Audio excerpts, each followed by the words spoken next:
नमस्कार। जीवन यात्रा के दौरान हम केवल इंसानी रिश्तों से ही नहीं जुड़ते हैं, वरन कुछ जुड़ाव किसी एक घर से भी हो जाते हैं। लगता है हम एक घर में पहले भी कभी रह चुके हैं। इस एक घर में रहते हुए हमारे प्रारब्ध के कुछ पन्ने भी पलट जाते हैं।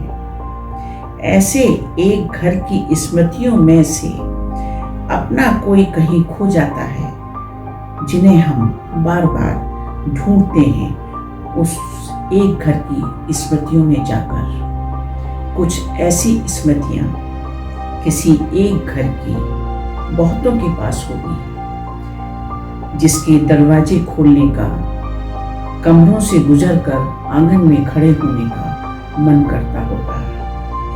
उन्हें ढूंढने का मन करता होगा जो हमारी स्मृतियों में धुंधले से हो गए हैं। आग्रह है, एक घर से होकर गुजरिएगा मेरे साथ। एक घर, खूबसूरत यादें हमेशा हमारी संबल बन जाती हैं जब हम जिंदगी की उठापटक में घिर जाते हैं और खुद के लिए कुछ वक्त सुकून के नहीं पाते हैं। मेरी खूबसूरत यादों में एक घर, उसकी दीवारों के बीच कोने, लिपे पुते से आंगन, चौका, सभी कुछ धुले पुछे शीशे की तरह हैं, जिसके उस पार सब कुछ आज भी वैसा ही नजर आता है जैसा दशकों पहले नजर आता था,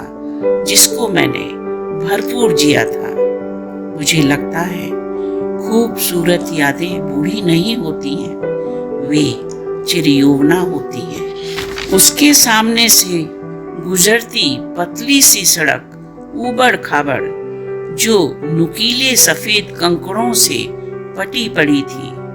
उन दिनों बच्चे नंगे पांव ही दौड़ भाग करते रहते थे। जब भी उस सड़क पर नंगे पांव गुजरते, वो नुकीले कंकड़ बचपनी तलुओं को टीस से भर देते थे। आज भी मेरे बूढ़े तलुओं में वो टीस ताजी हो जाती है जब जब वे यादें जाग जाती हैं। उसकी ऊंची ड्योढ़ी, हम बच्चे उसे एक छोटी सी कूद लगाकर ही पार कर पाते थे। उस घर का मुख्य दरवाजा 2 पलड़ों वाला था, जिन पर फूल नुमा मोटी मोटी कीलें ठुकी थी, शायद डेकोरेशन के लिए। मुख्य दरवाजे के दोनों पलड़ों के बीचों बीच मोटे मोटे 2 कुंडे लटकते रहते थे, जिनमें उंगली डालकर उन दरवाजों को खोलते और बंद करते थे हम। उस समय के दरवाजे बगैर आवाज किए ना तो खुलते थे, ना ही बंद होते थे। दुबारी, मुख्य दरवाजे से अंदर दाखिल होते ही घर का पहला पड़ाव दुबारी हुआ करता था। अक्सर घर की बुजुर्ग महिलाएं नाती पोतों से घिरी चर्चाओं में मशगूल रहती थीं।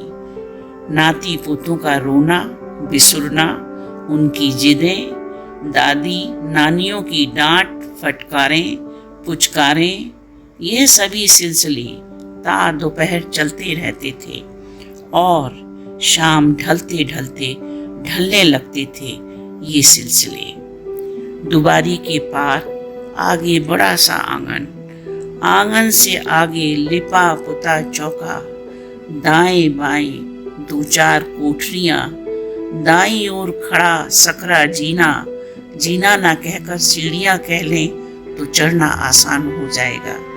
इससे आगे यादों की यात्रा टूट जाती है अचानक। क्यों?